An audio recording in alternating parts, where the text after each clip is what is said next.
की परंपरा देखें और मार्क्सवादी या विश्व की परंपरा, तो उसमें भी इतना बड़ा एक्टिविस्ट जो है हमें को भी दिखाई नहीं देता है। ये दूसरी बात है कि उनका एक्टिविज्म, उनका सक्रियतावाद का जो मुख्य दशक है वह 70 का दशक है। वो बड़े रिसर्चर, आलोचक, विचारक, बौद्धिक, हिंदी का अकेला एक्टिविस्ट, गंभीर मार्क्सवादी आलोचक, झारखंडी आंदोलन का सिद्धांतकार, वास्तुकार, परिकल्पक, बड़ा आदिवासी चिंतक, आंदोलनकारी, सच्चे मार्क्सवादी, आत्मप्रचार से कोसों नहीं हजारों कोस दूर, विचार संपन्न, मूल्यनिष्ठ, गंभीर अध्येतक, संपादक, अनुवादक और विमर्शकार हैं। एक साथ इतिहास विवेक, युग विवेक और आलोचनात्मक विवेक से पूरी तरह से संपन्न और समृद्ध। हिंदी आलोचना में और मार्क्सवादी आलोचना में भी वीर भरत तलवार अपने में एक उदाहरण है।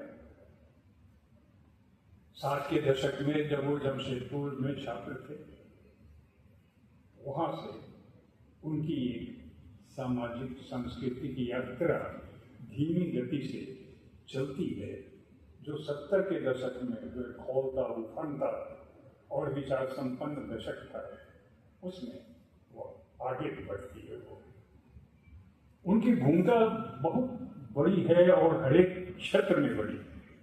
मैं जब भी सोचता हूँ तलवार जी के बारे में तो आश्चर्य में ही पड़ जाता हूँ। उनसे बहुत कुछ सीखा जाना चाहिए।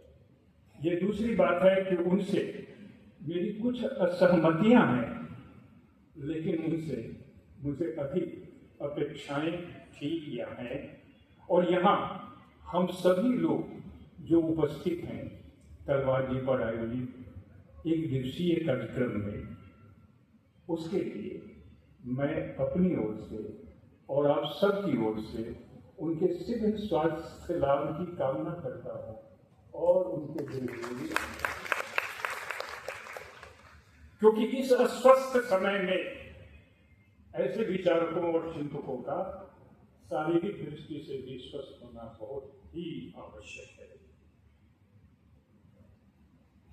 जब 1970 में उन्होंने MA कर लिया तो उस समय एक निर्देश के अनुसार वो पटना आए और उन्होंने वहाँ से फिलहाल पत्रिका का प्रकाशन जो है आरंभ किया। यह फिलहाल पत्रिका अपने आप में ही इतनी अधिक महत्वपूर्ण है कि उसके कुछ अंक जिनके पास हों उसे कुछ उलटते पुलटते रहना चाहिए। उन्होंने उसके सलाहकार मंडल में जिन लोगों के नाम रखे थे, रंजीत जी से लेकर के मुखिया जी हो, नामवर सिंह हो, बाद में उत्पल दत्त आए, उन सबको उन्होंने 3 पत्रिकाओं का संपादन 70 के दशक में ही किए। फिलहाल का 1972-74 में, शाल पत्रिका धनबाद से 1977-78 में और फिर झारखंड वार्ता का रांची से। ये 70 का दशक जो है, मुझे ऐसा लगता है तलवार जी की वैचारिक निर्मिति का भी दशक है और बहुत लोगों के लिए है ये 70 का दशक वैचारिक निर्मिति का दशक है। लेकिन तलवार जी की जो वैचारिक निर्मिति होती है 70 के दशक से 1971-72 से 70 से लेकर के आज तक ये जो 55 वर्ष हैं और 5 वर्ष 60 के दशक वाला हम 1965 से 70 तक का रख लें, जब वे जमशेदपुर में से BA कर रहे थे और जिसका उल्लेख किया गया कि कैसे आदिवासी बच्चों के साथ उन्होंने अपना संबंध स्थापित किया, एक मानवीय और वास्तविक संबंध। तो यह 60 वर्ष का जो समय है, इस 60 वर्ष के इस समय को देखिए और उनके लेखन को, उनके विचार को, उनके चिंतन को देखिए, क्योंकि उनकी जो प्रकाशित पुस्तकें हैं वो 1990 में शायद उनकी पहली किताब प्रकाशित हुई थी, किसान राष्ट्रीय आंदोलन और पेंशन, और उसके बाद अभी 2025 में उत्पीड़ितों के विमर्श। तो यह जो 35 वर्ष का सुविचारित, सुव्यवस्थित, सुतार्किक जो उनका लेखन चिंतन तो पहले से ही चला आ रहा है, निरंतर चलता है। बहुत प्लान, काफी योजनाबद्ध ढंग से काम करते हैं। पूछने पर भी कभी वो नहीं बताते थे कि किस पर काम कर रहे हो और कब तक। इतना समर्पित, इतना विचारवान, एक निष्ठ आलोचक हिंदी में वो दूसरा नहीं।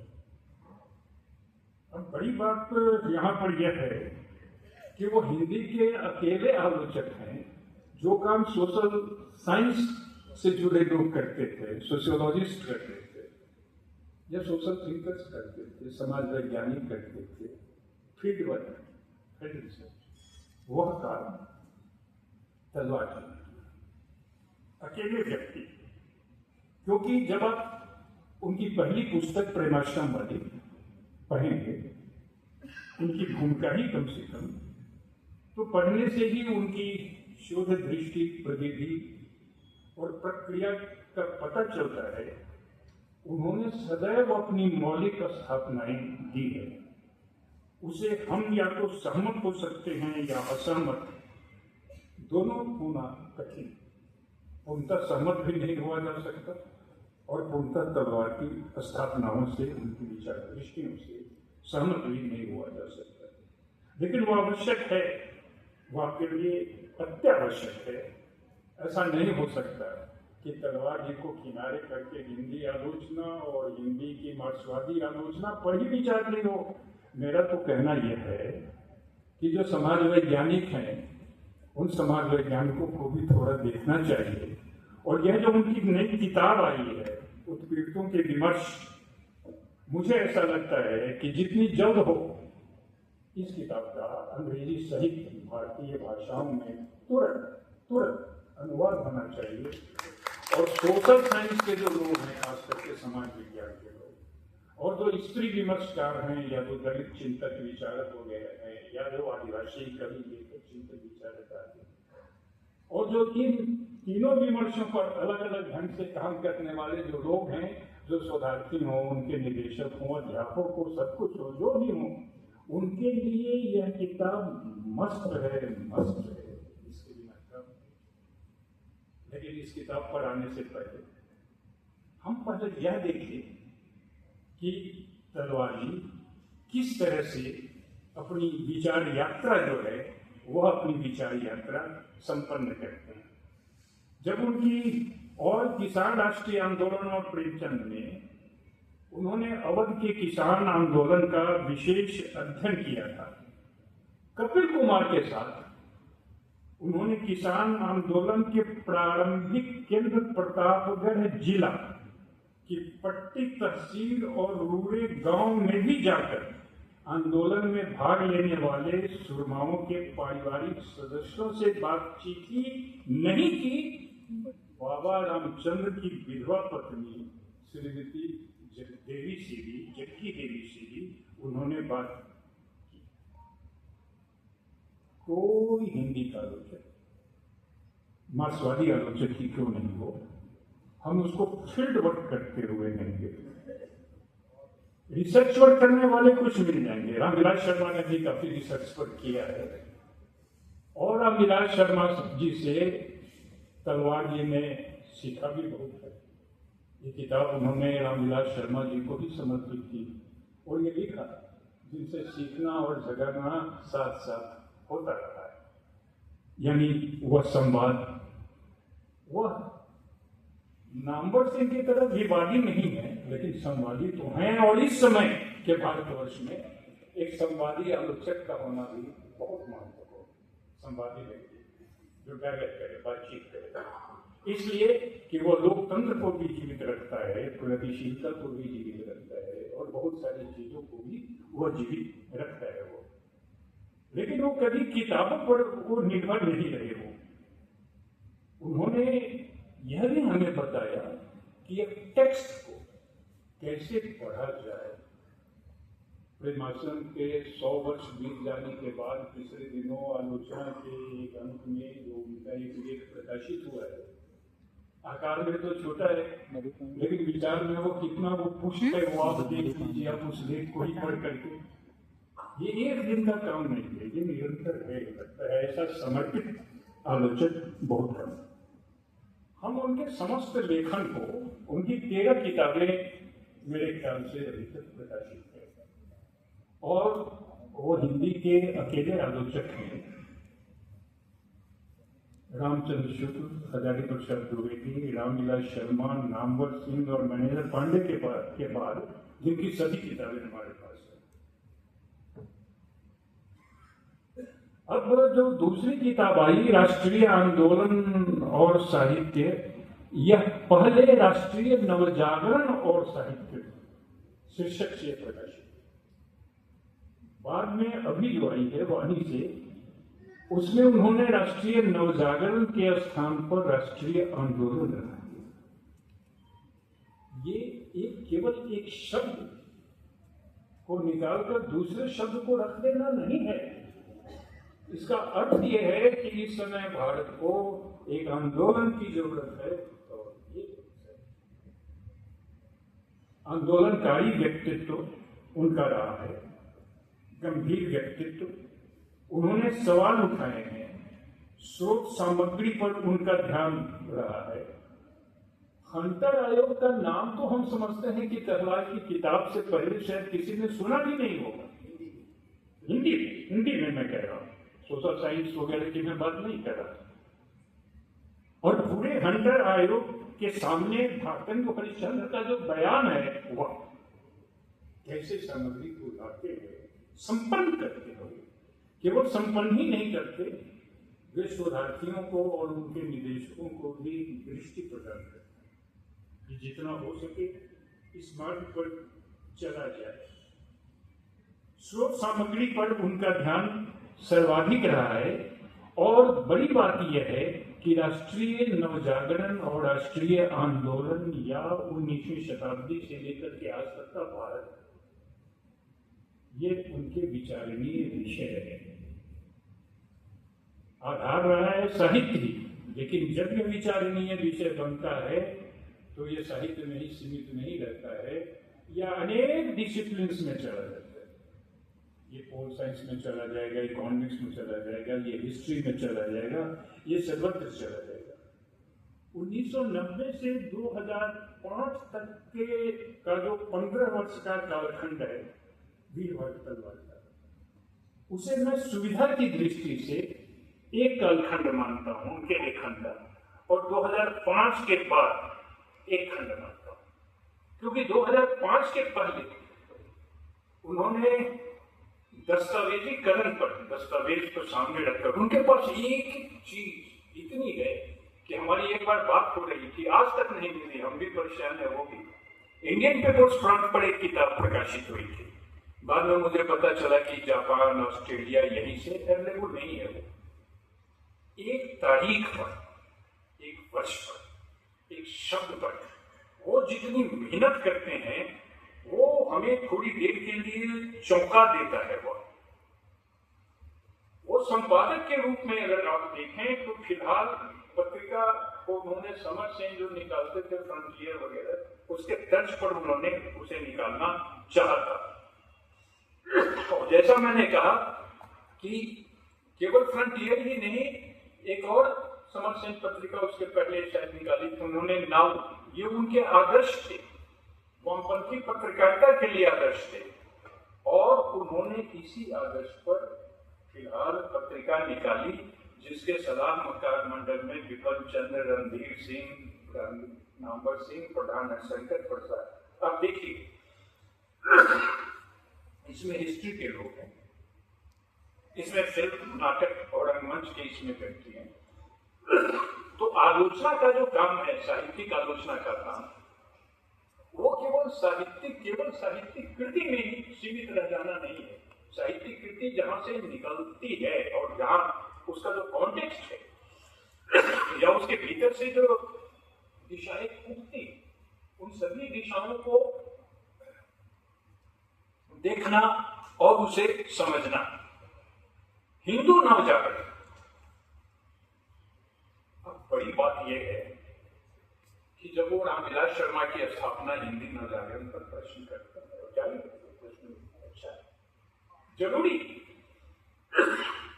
लेकिन जब वो हिंदू नवजागरण का पूरा कॉन्सेप्ट देखते हैं तो उसका साक्ष्य प्रस्तुत करते हैं, उदाहरण देते हैं, तर्क देते हैं, कृतियां देते हैं, 1 इंच भी वो आपको बांटने के लिए इजाजत नहीं देंगे।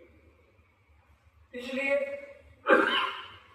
वो वैचारिक स्थापनाओं से टकराते हैं और अपनी वैचारिक स्थापना पुष्ट करते हैं, प्रस्तुत करते हैं। ये बड़ी बात है। उन्होंने हिंदू नवजागरण की विचारधारा सत्यार्थ प्रकाश को देखा और समालोचना का एक प्रयास था। संभवतः भारतीय उच्च अध्ययन संस्थान शिमला, उन्होंने इसे पूरा किया था। आप ये जान करके थोड़े हम आश्चर्यचकित रह जाते हैं कि भाई दयानंद सरस्वती भी सत्यार्थ प्रकाश के जैन, वो हिंदू नवजागरण केवल वही पक्ष नहीं है, उनके कुछ पॉजिटिव पक्ष भी है, लेकिन वो तो गुजराती थे, गुजरात से ही ये हिंदू नवजागरण या ये सारी चीजें चलते चलते कहाँ तक पहुंची हैं वो देखेंगे। इसलिए भारतेंदु हरिश्चंद्र पर जब काफी ध्यान दिया जा रहा था और जब उनको केंद्र में रामविलास शर्मा ने रख दिया तो राजा शिव प्रसाद सितारे को लेकर दबाव सामने आ गया और कहते हैं उनकी अनदेखी हुई है पूरी तरह। 2 किताबें हैं, एक तो मोनोग्राफ है राजा शिव प्रसाद सितारे और दूसरा उनका प्रतिनिधि संकलन। बड़ी बात यह है कि उन्होंने जो स्थापनाएं रखी हैं और जिन स्थापनाओं का खंडन किया है उस पर बड़ी गंभीरता के साथ, बड़ी तार्किकता के साथ, तथ्यपरकता के साथ मेरी समझ से अभी तक विचार नहीं हुआ। इस दृष्टि से सामना, जिसमें रामविलास शर्मा की विवेचन पद्धति और मार्क्सवाद तथा अन्य निबंध है, 20 वर्ष पहले जब यह किताब प्रकाशित हुई थी तब उन्होंने इस पर लिखा था और उसी समय एक किताब प्रकाशित हुई थी नामवर सिंह की, मैं भी नाम भूल रहा हूँ, वो नामवर सिंह ने तलवार जी को समीक्षा के लिए दी थी। मार्क्स नहीं, अभी जैसे नाम आ जाएगा दिमाग में तो बोलूंगा। और इसमें जो उनके 4 लेख हैं लगभग 100 पृष्ठों में, उसमें से 3 लेख आलोचना में प्रकाशित हुई थी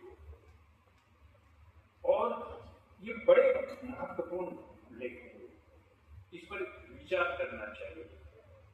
ये दूसरी बात है कि आप देखिए कि तलवार जी ने आलोचना लिखने का आरंभ कमल जोशी की कहानियों पर लिखकर किया और सामना में वो पुस्तक को उन्होंने कमल जोशी को ही समर्पित किया। कहानी पर उन्होंने अधिक आलोचना नहीं की, निर्मल वर्मा पर अच्छी आलोचना उनकी है और कुछ छुटपुट विचार बिंदु झलमलाते हुए आपको दिखाई देंगे। 80 के दशक में उन रामविलास शर्मा की मान्यताओं का, विशेषकर 2 मान्यताओं का, हिंदी जाति और हिंदी नवजागरण का प्रभाव था, जो खुद स्वीकार हैं, जो बाद के दिनों में उतरता चला गया। उनकी दृष्टि बड़ी बारीक, हिंदी आलोचकों में शायद ये तो खोजने पर मिलेगा, बहुत बारीक, सूक्ष्म और पैनी है। इसका एक उदाहरण मैं केवल आपके सामने देता हूं।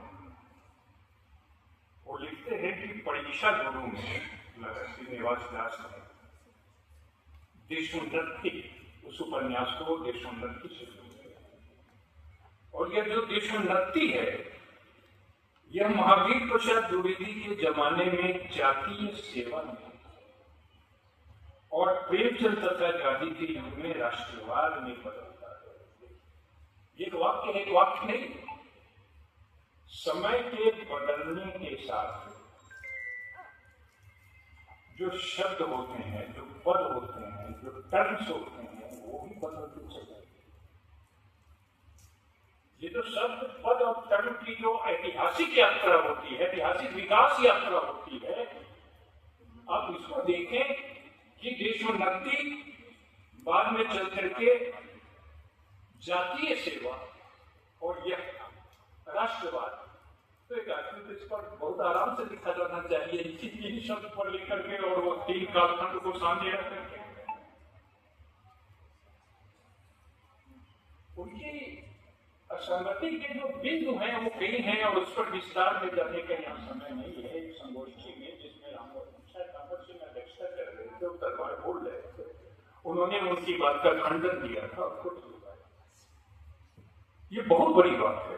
उनकी स्थापनाओं को आपको हंस करके तो उड़ा नहीं दे सकते, असंभव है।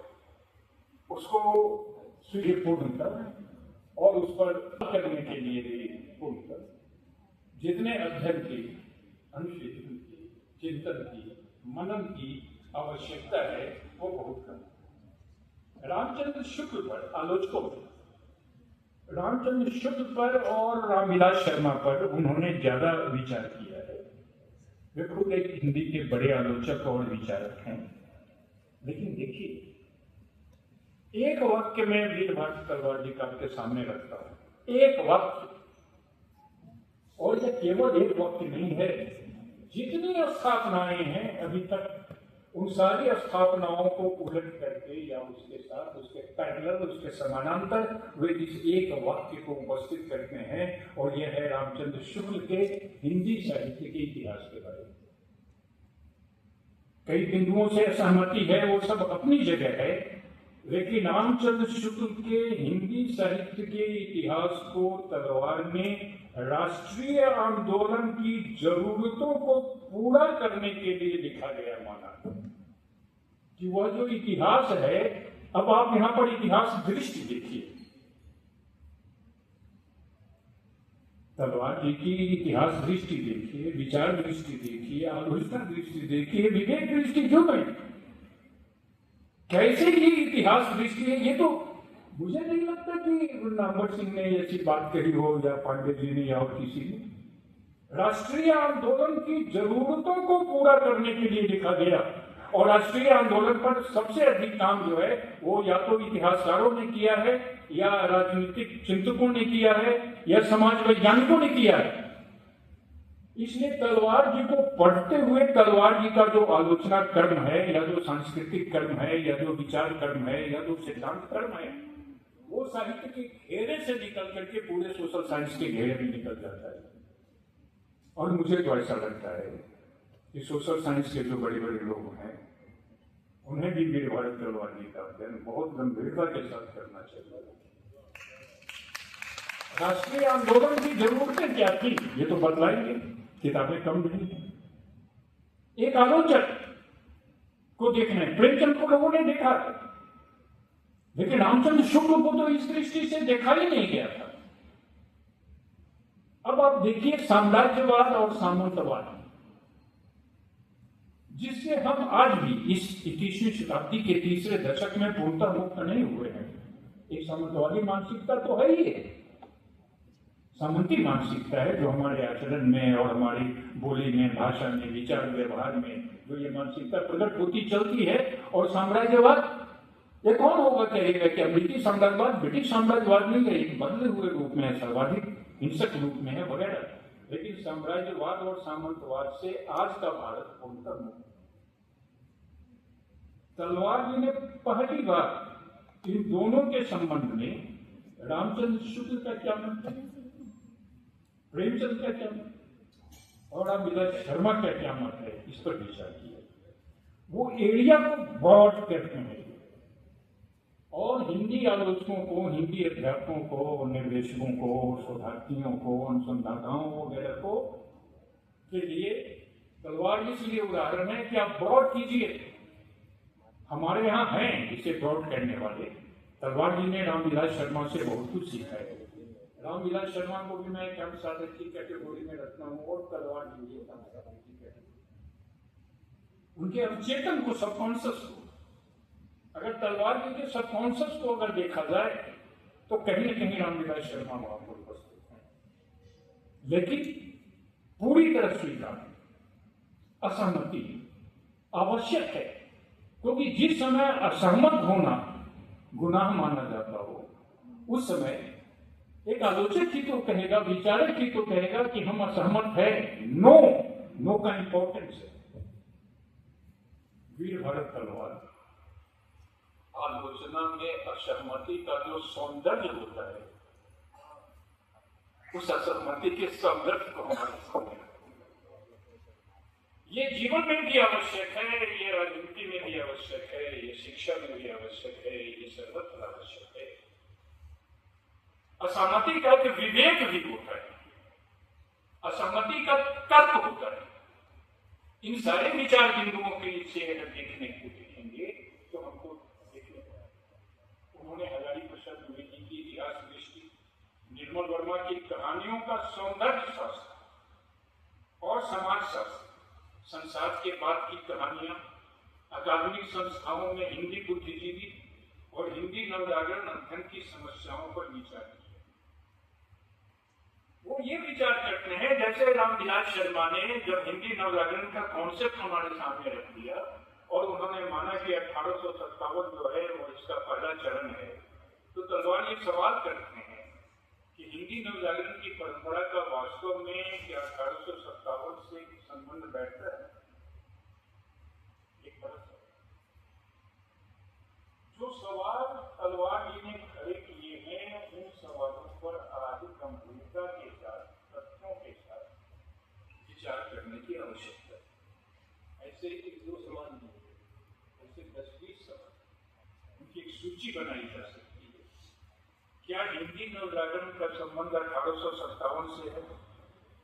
दूसरा चरण रामविलास शर्मा ने माना महावीर प्रसाद द्विवेदी युग को, तलवार जी ने सवाल खड़ा कर दिया कि नवीन सामाजिक चेतना को फैलाने का वो ठोस आधार वहां नहीं देखते। उन्होंने एक लेख है, हिंदी नवजागरण अध्ययन की समस्याएं, लेख तलवार का लेख है, बहुत महत्वपूर्ण है। इसमें उन्होंने 7 सवाल किए हैं।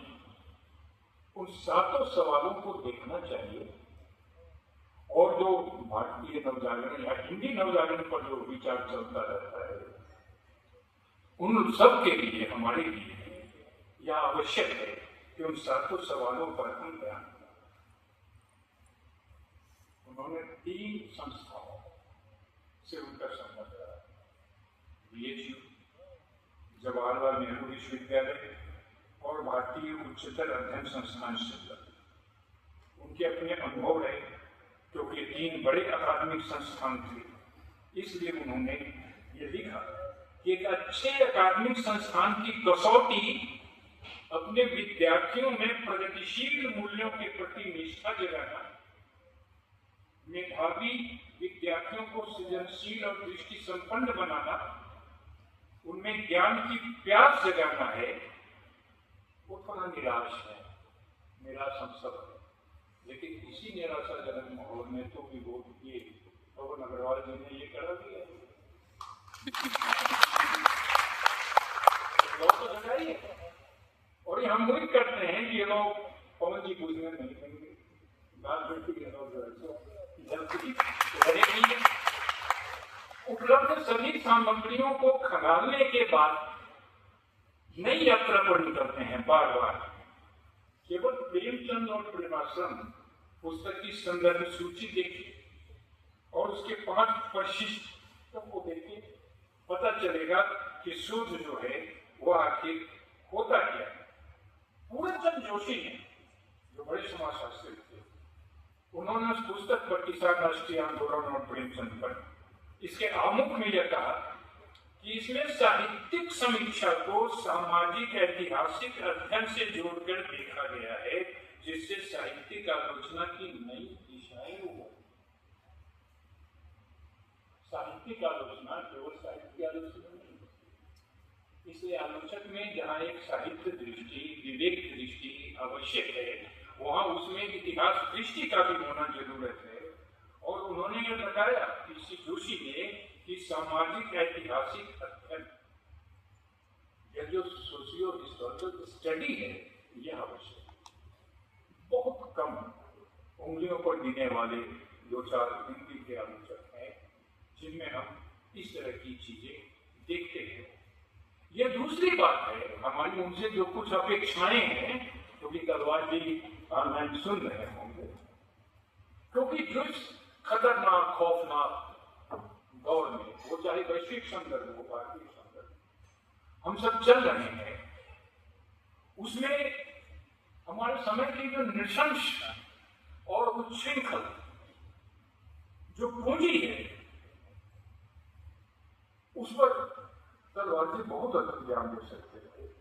हम मंगल कामना करते हैं कि वो स्वस्थ रहे, सदैव स्वस्थ रहे, शीघ्र स्वस्थ हो, और इस पर वो विचार करेंगे। वे अपने समय से बेखबर नहीं है, तनिक भी नहीं। कम पंक्तियों में ये चीजें जो है देखने को मिलेगी। रस्साकशी 19वीं सदी का नवजागरण और पश्चिम उत्तर का है। जब भी 19वीं शताब्दी पर विचार होगा, कोई इतिहासकार आवे, कोई आवे, सुधीर चंद्र आवे, कोई आवे, राजनीति विज्ञान का आवे, हमको लगता है कि तलवार उनके सामने मस्त जरूरी है। उनके लिए देखना तलवार कई अर्थों में जो वैचारिक क्षेत्र है, जो बौद्धिक क्षेत्र है, जो चिंतन का क्षेत्र है और जो अकादमिक क्षेत्र है, उसमें हमको लगता है कि तलवार एसेंशियल और लोग हैं, लेकिन उसमें तलवार की एसेंशियल। इसलिए उन्हें गंभीरता से पढ़ने की आवश्यकता है। बगावत और वफादारी नवजागरण के इर्द गिर्द उनकी किताबें थोड़ा बहुत लोगों ने लिखा है, लेकिन बहुत गंभीरता से कम विचार किया है। वो झारखंड के आदिवासियों के बीच रहे, क्या उन्होंने झारखंड के में काम किया है, वो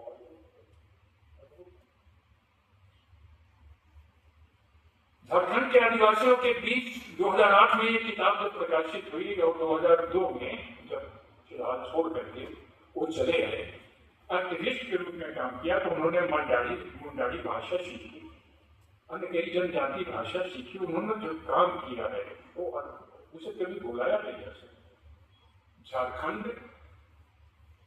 झारखंड का आदिवासी समाज तलवार जी के हृदय में स्थित है।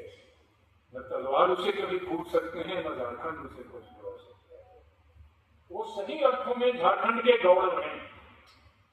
यहाँ उतने डिटेल में जाने की आवश्यकता नहीं है, लेकिन डिटेल में चला जाए तो जितने भी झारखंड के गौरव है, उस सब के नाम और काम को सामने रख करके किया जा सकता है। जो जनजातीय भाषाएं हैं, रांची विश्वविद्यालय का एक विभाग है जनजातीय भाषाओं का, उसको खुलवाने में, उसको साबित करने में जो महत्वपूर्ण भूमिका है, वो भी भारत तलवार की है। और किस दिशा में जानी, देखिए अभी जब सारी चीजें बिखर गई, सब कुछ बिखरा हुआ लगता है, शमशेर याद आते हैं, टूटी हुई, लेकिन फिर वही नक्सलवादी आंदोलन कहां से चला, बिखर गया, खंड हो गया, विभक्त हो गया, लेकिन उन्होंने नक्सलवादी के दौर में किताब संपादित की, अद्भुत किताब है, एक नक्सल 2007 में किताब आई, और झारखंड आंदोलन के दस्तावेज 2 खंडों में। मैंने तलवार जी पर ज्यादा नहीं लिखा, लेकिन आप हमको लगता है कि थोड़ा लिखना चाहिए। केवल रस्साकशी की समीक्षा की अपने ढंग से, और झारखंड आंदोलन के दस्तावेज, उत्पीड़ितों के विमर्श, ये बेहद महत्वपूर्ण किताब है। ये इतना भी महत्वपूर्ण है कि इसके बारे में जितना मैं कहूं वो कम। तलवार जी के सामने उनका अपना समय भी रहता है।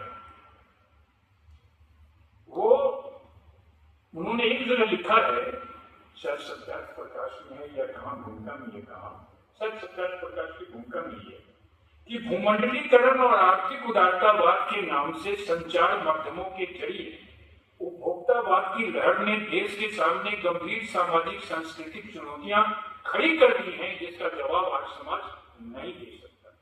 नहीं दे सकता में वजन देखिए, नहीं दे सकता का नहीं दे सकता, और आप कहते हैं तो दे सकते हैं, तो आइए तलवार जी के साथ बहस कीजिए, तो बहस के लिए आमंत्रित भी करते हैं। राजनीतिक सत्ता ने बहुराष्ट्रीय कंपनियों को सह दे रखी है, जिससे ये चुनौतियां पेश हुई। इनके खिलाफ लड़ने की असली सामाजिक ताकत आज समाज नहीं बन सकता।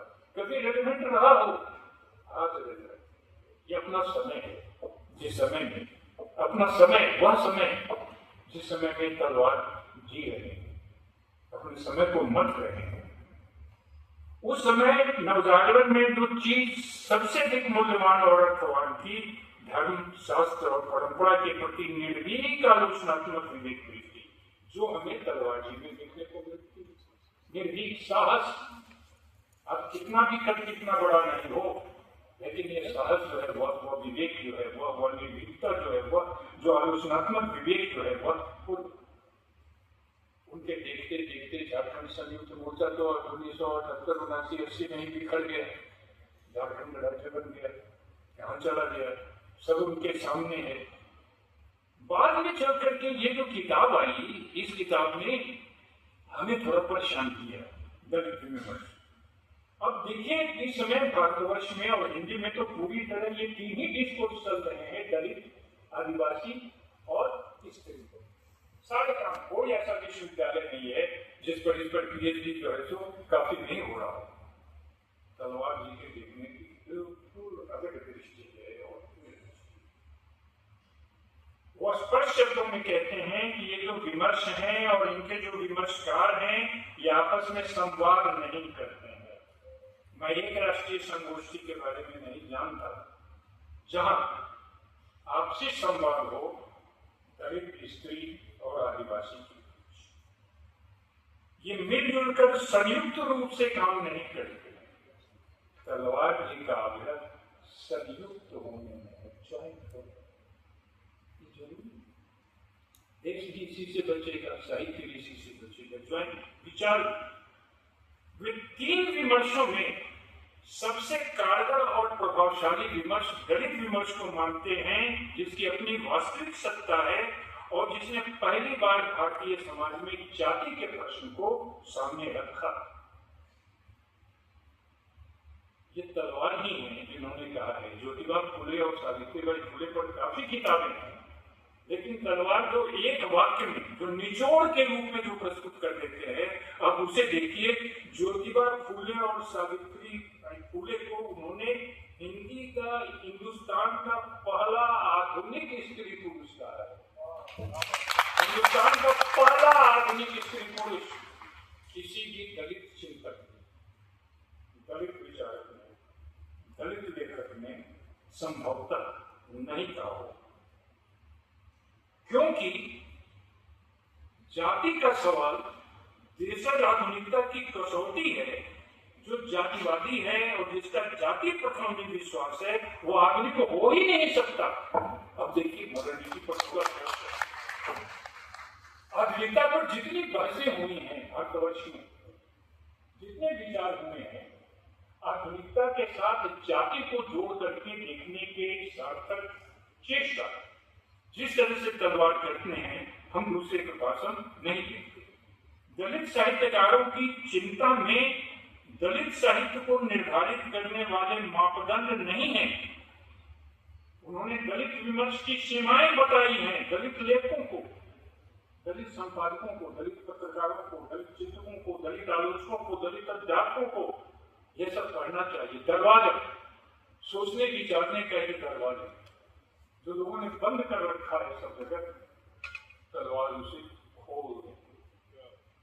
बंद दरवाजों को खोलना ऐसे समय में, जिस समय खोले हुए दरवाजों को बंद किया जा रहा है, कितना बड़ा काम है हम सभी से समझ सकते हैं। देश की परिस्थितियों पर दलित चिंतकों, लेखकों, विचारकों का शायद ही कोई दृष्टिकोण हो। तलवार जाति के प्रश्न को आर्थिक प्रश्न से जोड़ते हैं और ये लिखते हैं कि दलित विमर्श में गरीबी की कोई चर्चा नहीं होती। वो मार्क्सवाद पर भी सवाल उठाते हैं कि मार्क्सवाद में दलित प्रश्न का विवेचन नहीं। क्या लाजवाब वाक्य कहा है तलवार ने। भारतीय परिस्थितियों में ज्योतिबा फुले और अम्बेडकर मार्क्स एंगल्स जैसे ही हैं हमारे। ये केवल एक वाक्य नहीं है, ये तो विशाल अध्ययन है, चिंतन है, मनन है, ये उसका एक निचोड़ है पूरी तरह शुद्ध बात। ऑफिशियल मार्क्सिज्म की चर्चा की जाती है, जो कि अभी भी हमारे देश में है। वो बतलाते हैं, देखिए कि जब मार्क्सवाद पर प्रश्न करते हैं, मार्क्सवादियों को भी पढ़ना चाहिए, कट्टरता वाली बात नहीं। जब मार्क्स ने अपनी विचारधारा के विकास के लिए सामर्थ्यों के पुरोहित हेगल के दर्शन की विशेषताएं दी, तो हम अम्बेडकर और फुले से क्यों नहीं दे सकते मार्क्सवाद को? ये जो भारतीय मार्क्सवादी है, ये उनके लिए सेंटेंस, खुद मार्क्सवादी है। लेकिन ये जो इंडियन मार्क्सिज्म को अगर हमें बुरा लग सकता है किसी को, अगर हम क्लोज्ड मार्क्सिज्म तो सोचे, वो सोचने को, विचारने को उन्हें प्रेरित करते हैं। हेगल की तुलना में उन्होंने अंबेडकर और फुले को राज्य का नहीं, जनता का प्रगतिशील नेता कहा है। और हिंदुस्तान के समाज के परिवर्तन के लिए उन्होंने जाति और वर्ग को उसका सवाल, बहुत अहम सवाल, बहुत कम ऐसे मार्क्सवादी में, भारतीय मार्क्सवादी। अब थोड़ा सा चीजें बढ़ रही है, अम्बेडकर लोग साथ लेकर के चल रहे हैं। तलवार का बल सामाजिक परिवर्तन पर है, जिसे वे केवल अम्बेडकर को ही नहीं रखते, वे और को भी रखते हैं। एक समता मूलक समाज के निर्माण के लिए, कार्य करने के लिए अम्बेडकर, ज्योतिबा फुले और मार्क्स, वो तीनों के महत्व को हमारे सामने रखते हैं। भौतिक असमानता, मानवाधिकारों का सवाल, आर्थिक शोषण, जातिगत उत्पीड़न, इस सबको एक दूसरे से घनिष्ठ रूप में उन्होंने देखा है। ये और ने इसे कोट किया था शायद, ये बहुत बड़ी बात थी, केवल कोट करने के लिए, अक्षर में दिलाने के लिए। कोई भी उत्पीड़ित समाज, देखिए किताब का शीर्षक क्या है, उत्पीड़ितों के विमर्श, बहुवचन, एक उत्पीड़ित पर नहीं, तीनों, दलित, स्त्री और आदिवासी, ये एक साथ अगर नहीं होंगे तो सारे के सारे विमर्श अधूरे रहेंगे। कोई भी उत्पीड़ित समाज केवल अपनी मुक्ति के बारे में सोचकर कभी मुक्त नहीं हो सकता। मैं उनकी बात कर रहा हूं, जब तक कि वो दूसरे उत्पीड़ित समाजों की मुक्ति के बारे में न सोचे, उसके साथ मिलकर चलने को तैयार न हो। एक गाइडलाइन, एक गाइड की भूमिका में जितने भी अभी भारत में विमर्श चल रहे हैं, उसमें तलवार का जो वाक्य जो है, वो एक रोशनी देता है कि ये रोशनी है, ये मार्ग है, इस मार्ग पर चलो, नहीं तो साथ में चलो। अकेले अकेले चल करके अब खत्म हो जाएंगे। आप स्त्री विमर्श में देखिए, दलित और आदिवासी विमर्श भारतीय विमर्श है, लेकिन स्त्री विमर्श एक वैश्विक विमर्श है, वैश्विक विचारधारा है। हिंदी के स्त्री विमर्श को, और ये अच्छी बात है कि सत्र की अध्यक्षता मोदी जी कर रही है। हिंदी के स्त्री विमर्शकारों को उसकी वैश्विक विचारधारा से कम मतलब है। उन्होंने हिंदी के कुछ स्त्री विमर्शकारों के नाम दिए हैं, जिन्हें रोहिणी जी का भी नाम है, मैं उसकी भूमिका से बोल रहा हूं, और यह लिखा है कि इन्हें पढ़कर लगता है कि तलवार की पंक्ति है, स्त्री विमर्श से दयनीय कोई दूसरा विमर्श नहीं, क्योंकि उन्हें इसकी विचारधारा और सैद्धांतिकी से विशेष मतलब नहीं है। हिंदी का नारी विमर्श साहित्यिक दायरे में सिमटा हुआ है, उसे सामाजिक दायरे में कैसे बढ़ाया जाए। अब देखिए, दायरे को बढ़ाने का काम करते हैं।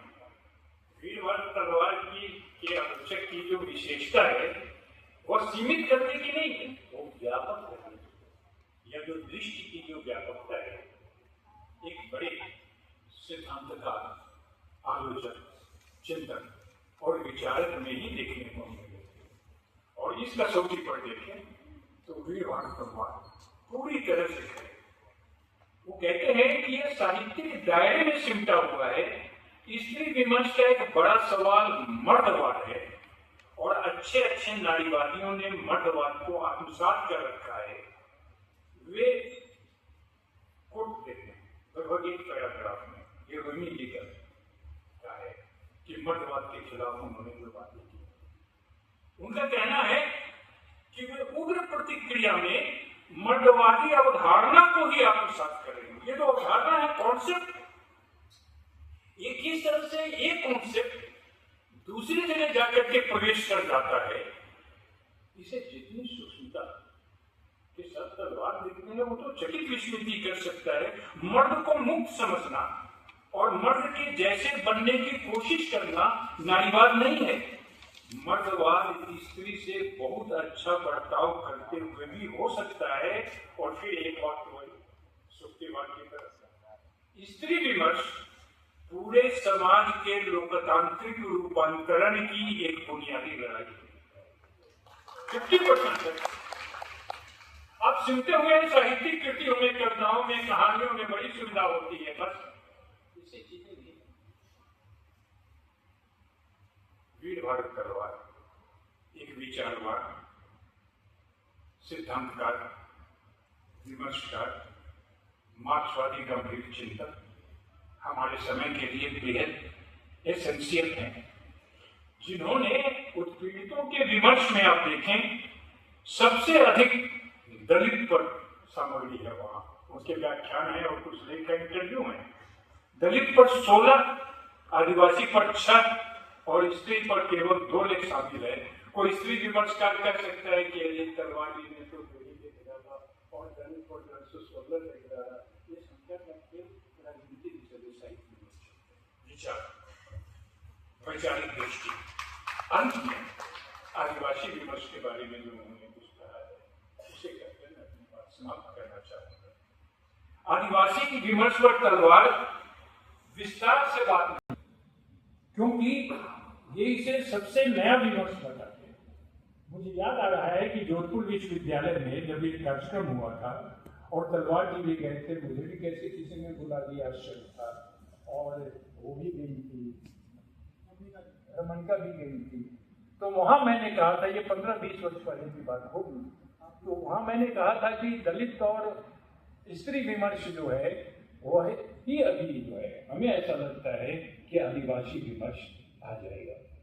आदिवासी विमर्श आ गया है, लेकिन इसे तलवार जी सबसे कमजोर और थोड़ा सा मुश्किल विमर्श मानते हैं। जबकि वो खुद आदिवासियों के बीच रहे, उनके लिए बहुत बड़ा काम किया है, लेकिन वह यह लिखने से नहीं चूकते कि हिंदी में आदिवासी विमर्श थोड़ी स्थिति में है। मुझे ऐसा लगता है खुद ये एक अच्छा आयोजन है और उसके लिए मैं फिर पवन जी आपको बधाई दूं, इसलिए कि यहाँ दलित लेखक चिंतक भी मौजूद है, स्त्री विमर्शकार भी मौजूद है, आदिवासी या आप कह लीजिए कवि भी यहाँ मौजूद है। ये जो एरिया है ये बहुत बड़ा एरिया है और आपने इस एरिया को सामने रखा है। अब देखिए, अनुज लोगन यहाँ है, लेकिन अनुज लोगन को या जसिंता के बेटा को लोग कहते हैं क्या आदिवासी कवि, क्या आदिवासी कवि। मुझे हमेशा हंसी आती है। स्त्री विमर्श पर बात करने के बाद जब आदिवासी विमर्श पर लोग बात करते हैं तो आदिवासियों के, उन्होंने प्रणय कृष्ण की प्रशंसा की है एक वाक्य में कि वो आदिवासियों के सवाल को सहानुभूति और संवेदना के साथ समझने की कोशिश करते। जो गैर आदिवासी है वो आदिवासियों के सवाल को कैसे देखते हैं? आदिवासी का सवाल क्या केवल विस्थापन का ही सवाल है? आदिवासी लेखन में तलवार जी आदिवासी समाज की आत्मा, आदिवासी समाज का अंतःकरण, जो बहुत सारी कृतियों में मौजूद नहीं है, वे आदिवासी विमर्श में आदिवासी संस्कृति, आदिवासी भाषा, आदिवासी धर्म के सवाल को रखें। यह जो व्यापक परिप्रेक्ष्य है चिंतन का, विचार का, प्रश्न का, यह हमें बहुत कुछ सोचने को आमंत्रित करता है। अनुज लोगों को सभी कहते हैं कि आदिवासी कवि, लेकिन अनुज लोगों आदिवासी कवियों में जितने भी आदिवासी कवि हैं उनमें अनुज लोगों सर्वाधिक, और उसके बाद जयशंकर क्रिकेट या और भी कुछ लोग होंगे लेकिन बहुत थोड़े, वो आदिवासी प्रश्न को, आदिवासी जीवन को केवल वहीं तक नहीं रखते, अन्य लोगों तो सभ्यता विमर्श में ले जाते हैं। अब आप ये देखिए, मैं नहीं जानता, मैंने इस पर कहीं लिखा होगा तो 4 वाक्य में, ज्यादा नहीं, कि अन्य लोगों जब अपनी कविताओं के जरिए आदिवासी प्रश्न को, आदिवासी जीवन को जब एक सभ्यता विमर्श में ले जाते हैं, सिविलाइजेशन डिस्कोर्स, तो ये कितनी बड़ी बात है। आप सोच सकते हैं कि ये केवल झारखंड और केवल भारत की ही बात न रख करके ये पूरे विश्व की बात होती है। और मुझे यहाँ पर ये कहना चाहिए कि अनुज लोगों की लगभग 50 पृष्ठों की एक कविता अक्सर के अगले अंक में आ रही है, जिसका शीर्षक है, प्रकाशित है लेकिन जिसका शीर्षक है कोलंबस से कोलंबस। कोलंबस से कोलंबस। आप देखते कैसे, आपकी दृष्टि कैसी, एक आलोचक की, एक विचारक की, एक चिंतक की, एक कवि की, एक लेखक की, एक इतिहासकार की, एक अध्यापक की कैसी दृष्टि, विभाग तलवार की कैसी दृष्टि, विवेकवान दृष्टि, वैचारिक रूप से संपन्न दृष्टि, उसमें इतिहास शामिल, सब कुछ शामिल। इस तरह से वीरवान तलवार अपने आलोचनात्मक और इतिहास विवेक के जरिए हिंदी की मार्क्सवादी आलोचना का एक बृहत्तर लोगों हमारे सामने उपस्थित करते हैं। उन पर आयोजन हो चुका, पहला आयोजन है शायद मेरी जानकारी, उन पर संपादित किताब आ गई है, एक पत्रिका का आ चुका हुआ है, लेकिन मुझे लगता है यह शुरुआत है, तार्किकता के साथ, सत्यपरकता के साथ, दृष्टि संपन्नता के साथ, विचार संपन्नता के साथ, विवेकशीलता के साथ, वीरवान तलवार की कृतियों के बहाने हमारे जीवन, हमारे समाज, हमारे देश के जो जीवन उठनाते हुए जो सवाल है, वो सब सवाल हमारे सामने आएंगे और हम उस पर विचार करेंगे। मुझे इस आयोजन में आमंत्रित किया गया और सूरज बहादुर थापा जी ने मुझे कहा कि आपको आना है, इस वक्तव्य देना लगा। मैं सूरज बहादुर थापा जी और